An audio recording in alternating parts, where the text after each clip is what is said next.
the idea the next generation does better than the last. I don't think it should be right for just privileged people to think their kids can have a better life than them. I think their kids should be better off. That is always what Labour has combined, which is the idea of aspiration and people doing better with the idea that we do better and we represent everyone and not just a few. But we mustn't see the idea that people are going to be better off under a Tory government, because they're not. Because we see the hard-working people of this country who think, I do 2 jobs, I work 60 hours a week, I'll get home, very late at night, well after George Osborne has closed his curtains for the evening, and I get up in the next morning before his curtains are open again, and I'm not better off, I'm worse off. We're for those people. We're for those people right across this country, and they want an NHS. And let's not fall for the idea, and I'm not saying you believe this, but let's not fall for the idea that somehow the NHS isn't about that. Because as Luke said absolutely brilliantly, you're much worse off in an American healthcare system. I mean, think what President Obama has had to try and do to get some more healthcare for people in America. Think what a battle that's been for him. And think what a prize we have in the NHS. And look, that's what I want to end on, because Andy has always said it very well. This is the fight of our lives.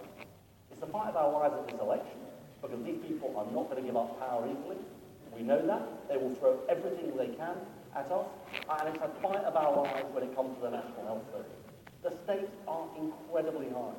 And looking around this fantastic audience, I feel a slight sense of guilt that you're not allowed knocking on doors, but you're listening to us. But what I'm really pleased about is I know that you will come here and you will go away and knock on lots more doors than you would otherwise have knocked on in the next 8 or 9 days, and again between now and the general election.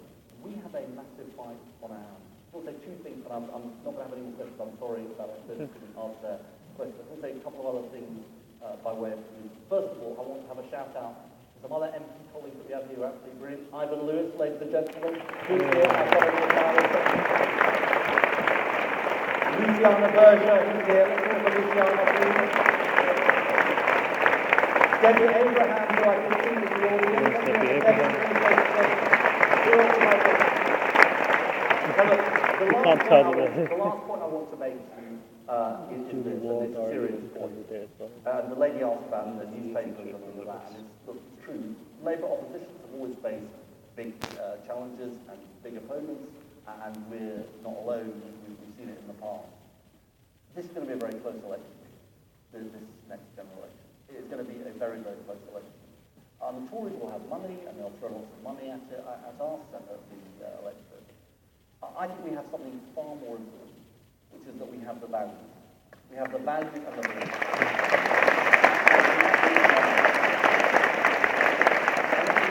The other thing we have is people, and that's you. The Tories don't have people anymore, right?